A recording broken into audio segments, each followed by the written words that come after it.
বন্ধুরা দেখো, আজকে এই তাকটা ভাবছি পরিষ্কার করব। তোমাদের অনেক দিন ধরেই তোমরা আমার ভিডিওতে নিশ্চয়ই দেখেছো যে দেখো কাঁচগুলোর কি অবস্থা।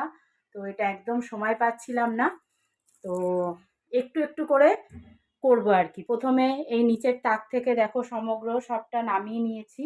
এই নিচে এই দেখো, এখানে কিছু, এখানে কিছু, আর এখানে এগুলো রেখেছি। আর তার আগে দেখো, দিদি এসে কাজ করবে বলে তার সমস্ত বাসনগুলো এঁটোগুলো ধুয়ে আমি জল দিয়ে ভিজিয়ে রেখেছি। রান্নাঘরে গ্যাস ট্যাসগুলো মুছে নিয়েছি, তো যাতে দিদি আসলে অসুবিধা না হয়। তো ওই জন্য একটু একটু করে আর কি এগিয়ে যাব। এইটা প্রথমে করব নিচের তাকটা, তারপরে যদি হাতে সময় থাকে তবে ওপরের তাকে হাত দেব, ঠিক আছে?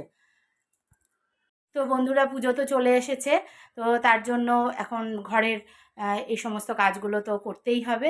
তো আমার ঘরে ঝুল টুল সব ঝাড়া হয়ে গেছে, শুধু এরকম টুকিটাকি কিছু কাজ বাকি আছে, সেগুলো তো সেরে নিতে হবে মহালয়ার আগে। তাই জন্য যেদিনকে রান্নার আর কি চাপটা কম থাকছে, সেদিনকে আমি এই কাজগুলোকে নিয়ে একদম লেগে পড়ছি।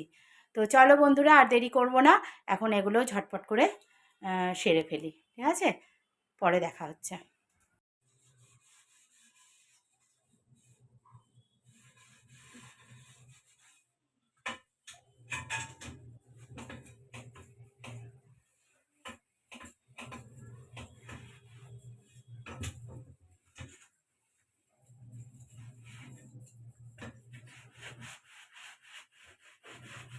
দেখো বন্ধুরা, আমি তাকগুলো একদম সবটা গুছিয়ে ফেলেছি, মুছে ফেলেছি, ঝকঝকে তকতকে করে ফেলেছি।